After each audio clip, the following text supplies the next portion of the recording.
Good morning. जोङो दिनै class 11 नि फर्स्ट चैप्टर सेट्स को जों सोलोंगोन बेखौ नोंसोरो क्लास 10 एडवांस मैथ्स आवबो मोनखांबाय नायलांदो सेट नि डेफिनेशना माबायदि set is a well defined collection of objects सेटआ मा होनदों well defined collection of objects sets माने मा होननानै मिथियो जोङो कलेक्शन ऑफ ऑब्जेक्ट्स हमनानै लाबाय set of students of class 11 नोंसिनि क्लासनि स्टुडेन्टनि माबे बियो सेट बेबो मोनसे मा सेट कलेक्शन ऑफ ऑब्जेक्ट बा कलेक्शन ऑफ मा जाबाय बियो स्टुडेन्ट जाहैबाय बे ओमफ्राय बेयाव मा होनबावदों सेटआ मोनसे मा जानांगोन वेल डिफाइन्ड जानांगोन वेल डिफाइन्ड माने मा हमनानै लाबाय बेस्ट मबाइल फन हमनानै लाबाय आंनि थाखायबा बेस्ट मबाइल फना मा रेडमी हमनानै लाबाय भिभो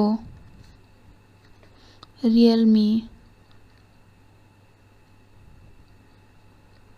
सैमसंग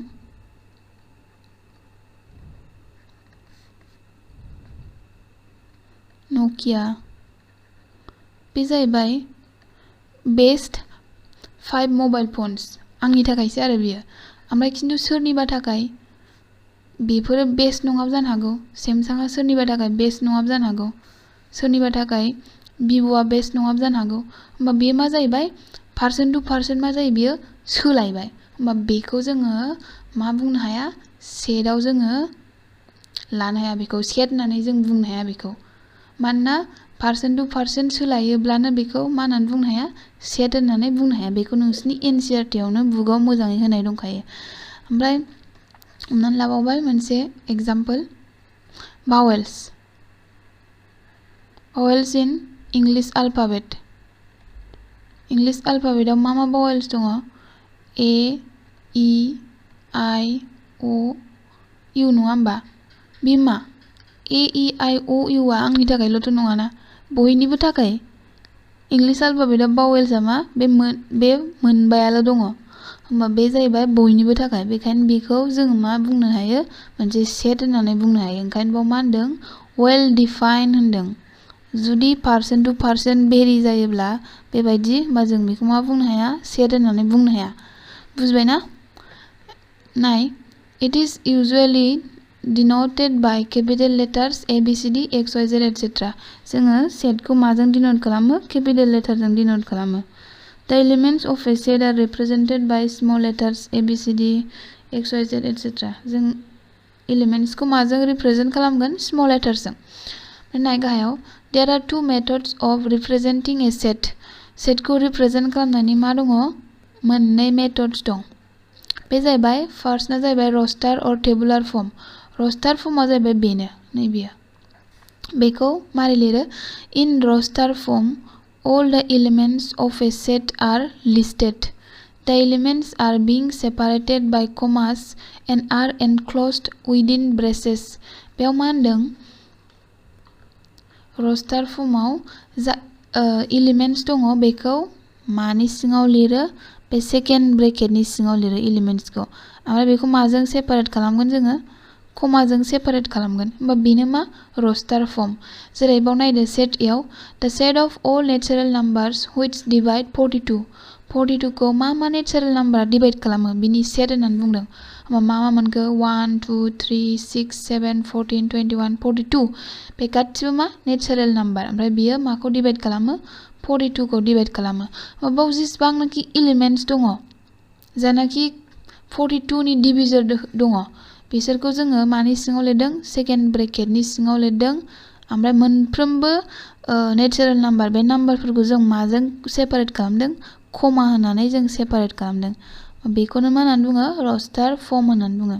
दाना 2 नाम्बाराव दङ सेट बिल्डार फर्मआ जाबाय इन set बिल्डार form all the elements of a set possess a single common property which is not possessed by any element outside the set बेयाव मा होनदों सेट बिल्डार फर्मआव सेटखौ बिल्ड खालामग्रा बेनो बा हमनानै लाबाय बेयाव मोनसे जों बेयाव x आ माखौ डिनोट खालामदों बे सेटआव मा एलिमेंट्स दं बेखौ बे x आ डिनोट खालामदों x such that x is a vowel in English alphabet बे जाहैबाय मा बे x नि प्रपार्टी x आ मा बे एलिमेंट्स को डिनोट खालामदों जों बेखौ मा होननानै फरायगोन the set of all x such that x is a vowel in English alphabet बेनो जाहैबाय मा set builder form जोंना जा बे सेटआव जा एलिमेंट्स थागोन बेखौ जोङो x जों बा y जोंबो y बो लिरनो हागोन x y z जायखिया जों बेजों रिप्रेजेंट खालामगोन such that ओमफ्राय बेयाव मा थागोन बिनि मा कमन प्रपार्टी दं बेयाव थागोन नैबेयावबो नाय set a खौ नाय x such that x is a natural number which divides 42 बेबो जाहैबाय मा x आ एलिमेंट्स को दिन्थिदों ओमफ्राय बे माबे x नि प्रपार्टीखौ प्रपार्टीया जाहैबाय मा 42 को मा खालामो बियो x आ डिवाइड खालामो बा जोंहा बेखौ सेट बिल्डार फर्माव रोस्टार फर्माव लिरोबा मा मोनदोंमोनलाय नै बेनो जाहैबाय बेनो रोस्टार फर्म दानिया नायदो टाइप्स अफ सेट्स आव मा दङ empty set बा null set जोंना empty set आ जाहैबाय एलिमेंट्स गैयि any set which does not contain any element is called a empty set or null set or void set it is denoted by the symbol braces or phi बेखौ जोङो बे second bracket जोंबो denote खालामनो हागोन जेबो element गैया नालाय बेयाव ओंखायनो ब्रेकेटल' बा माजोंबो डिनोट खालामो जोङो फाइ जोंबो डिनोट खालामो जाय सेटआव नाखि मा जेबो एलिमेंट्स गैया बेखौनो मा बुङो एम्प्टी सेटबो बुंनो हागोन नाल सेटबो बुंनो हागोन भइड सेटबो बुंनो हागोन बा जिर' सेटबो बुंनो हायो बेखौ एग्जांपलआव नाय सेट ए द सेट अफ अल एक्स मा फर्माव दं बियो सेट बिल्डार फर्माव दं x such that x is greater than 1 but less than 2 comma x is a natural number बेयाव एलिमेंट्स को माजों डिनोट खालामदों x जों ओमफ्राय बिनि प्रपार्टीया मा बे नै बेथिंना जाहैबाय बिनि प्रपार्टीया मा होनदों x आ नेचुरल नम्बर जानांगौ ओमफ्राय मानि गेजेराव थानांगौ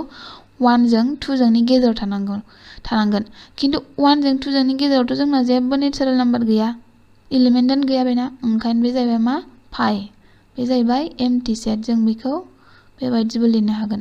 बेयाव नाय finite and infinite sets finite and infinite sets आ जाहैबाय a set which is empty or consists of a definite number of elements is called finite otherwise the set is called indefinite नङा बेयो infinite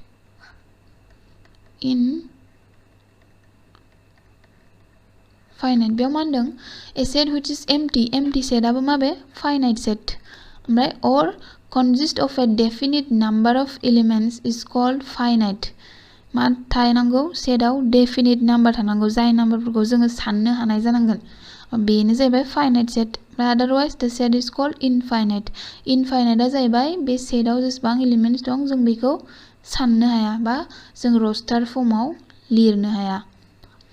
By example of 9 W equal to set of the days of the week जोंना weekआव मा days थायो Sunday, Monday, Tuesday, Wednesday, Thursday, Friday, Saturday जों बेखौ साननो हायाखै होमबा ओंखायनो बे जाहैबाय मा finite set set B आव नाय set of points on a line मोनसे लाइनआव बेसेबां points दं जों साननो हागोन नामा बेखौ साननो हायाना ओंखायनो बे जाहैबाय मा मोनसे infinite set जोङो infinite setखौ मायाव लिरनो हाया रोस्टार फर्माव जों लिरनो हाया बबेखौबा जों लिरनो हागोन जेरै सेट अफ नेचुरल नम्बर होननानै बुङोब्ला 1 2 3 4 ओमफ्राय जों बेखौबो लिरजोबनो हाया मासिम थांबाय थागोन बियो इनफाइनाइट ओंखायनो जों बेखौ मा डट डट डट बेबायदिबो होनो हायो आरो मोनसे एग्जांपल नायबाव सेट अफ रियेल नाम्बार माने मा 1 2 3 ल' नङा 1 जों 2 जों नि गेजेराव मा नाम्बार दं गासिबो थाजोबा होमबा जों बेखायनो बेखौ बेबायदि लिरनो हाया बेखौ माजों रिप्रेजेंट खालामगोन R जों रियेल नाम्बारखौ